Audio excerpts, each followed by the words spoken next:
피고인은 현재 만 79세의 고령임에도 벌금형을 포함하여 아무런 형사처벌을 받은 전력이 없습니다.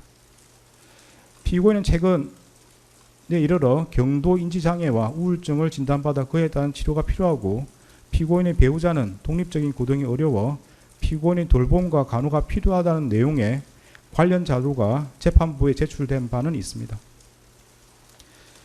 그러나 이러한 사정이 있더라도 다음과 같은 점을 고려하면 피고인에게 엄한 처벌을 하는 것이 타당하다고 보입니다. 윤석열이 2024년 12월 3일 비상계엄을 선포하고 이에 근거하여 헌법에 따라 보장되는 의회, 정당 제도 등을 부인하는 내용의 위헌위법한 포고령을 발령하며 군 병력과 경찰 공무원을 동원하여 국회 중앙선관위 등을 점거, 출입 통제하거나 압수수색한 행위는 앞서 본 바와 같이 형법 87조에서 정하는 내란 행위에 해당합니다. 이러한 12.3 내란은 국민이 선출한 권력자인 윤석열 전 대통령과 그 추정 세력에 의한 것으로서 성격상 위로부터의 내란에 해당하는데, 이러한 형태의 내란은 이른바 친위 구테타라고도 불립니다. 세계사적으로 살펴보면 이러한 친위 구테타는 많은 경우 성공하여 권력자는 독재자가 되었고, 국민의 생명과 재산과 같은 기본권은 본질적으로 침해되었으며, 국가의 경제와 외교는 심각한 타격을 받았고, 독재자의 권력이 약해지는 시기가 되면 내전과 같은 전쟁이나 정치투쟁으로 국가와 사회 전반이 회복하기 어려운 혼란에 빠진 사례를 많이 볼 수 있습니다.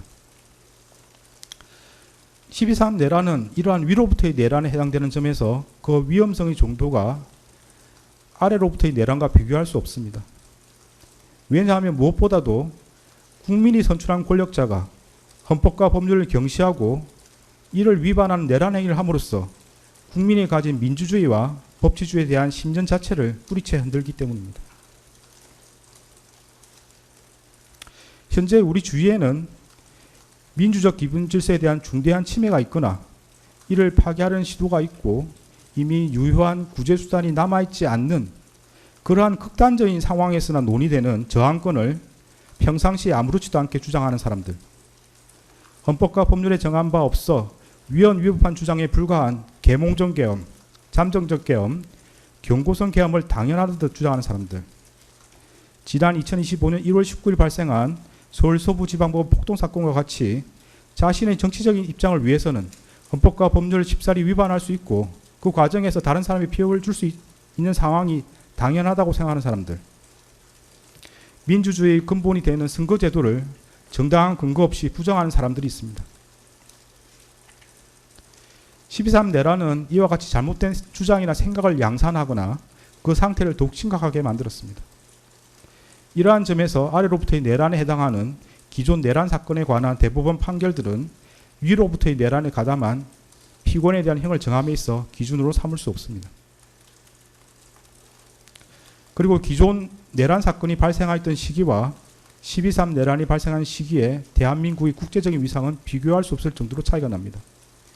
현재 대한민국은 세계적으로 선진국으로 인정받고 있고, 이에 따라 국제무역과 국제정치 등에 있어서 그 위상도 기존과 비교할 수 없습니다.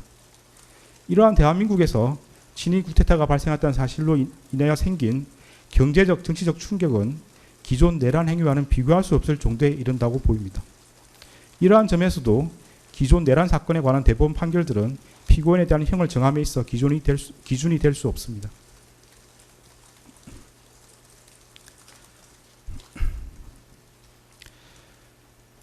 (12.3) 내란 과정에서 사망자가 발생하지 않았고 내란 행위 자체는 몇 시간 만에 종료되긴 하였습니다. 그러나 이는 무엇보다도 무장한 계엄군의 맨몸으로 맞서 국회를 지킨 국민의 용기에 의한 것입니다.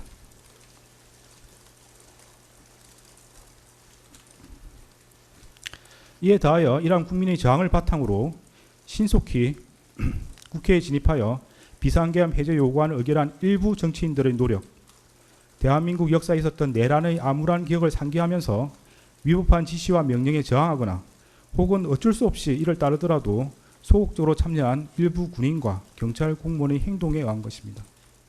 결코 12.3 내란 가담자에 의한 것이 아닙니다. 따라서 12.3 내란 가담자에 대한 형을 정함에 있어 피해 발생이 경미하였다거나 짧은 시간 동안 진행되었다는 사정을 깊이 고려할 수는 없습니다. 일단 국헌을 물랑하게 할 목적의 폭동이 발생하면 이로 인하여 막대한 인명과 재산상 피해, 사회적 혼란이 초래될 것은 분명하고, 혹시라도 내란이 성공하여 국민적 합의로 성립한 현재의 헌법 질서가 폭력에 의하여 무너지게 되면 이를 원래대로 회복하는 것은 대단히 어려운 일이 될 것입니다.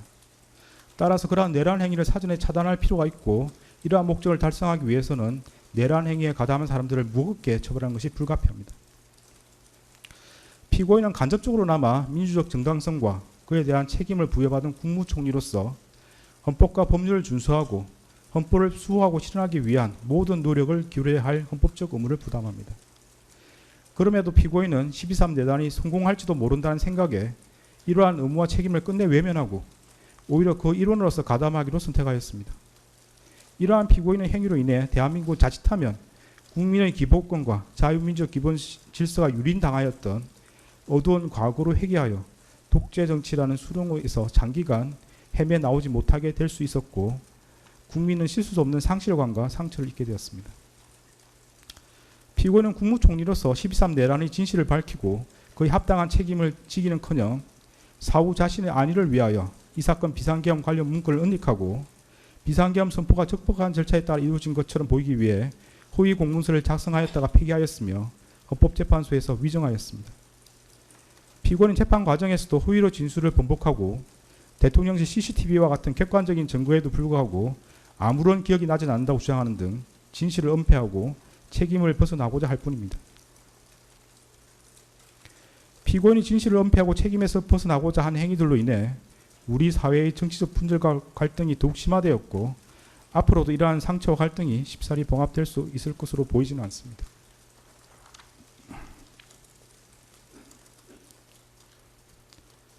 피고인은 제2회 공판기일에서 12.3 내란에 관하여 여러 가지 법적인 검토가 필요하여 공개적으로 제지하지 못했다는 취지로만 진술하였다가 이 법원의 요구에 따라 내란 중요임무 종사 공소사실이 태길조로 추가되고 대통령실 CCTV 영상 재생 및 증인신문 등 증거조사를 거쳐 자신의 범죄 사실이 탄로나 형사처벌의 기로에 서자 마지못해 최후 진술에 이르렀어야 국민이 겪은 고통과 혼란에 대해 가슴 깊이 죄송스럽게 생각한다는 취지로 진술하였지만 그 사과의 진정성을 인정하기 어렵습니다.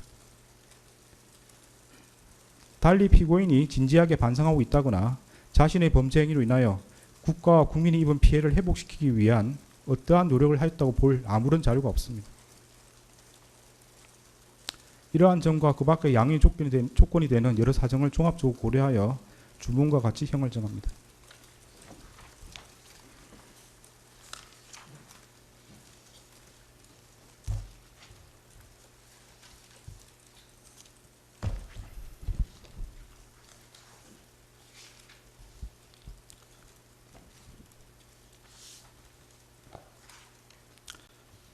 주문.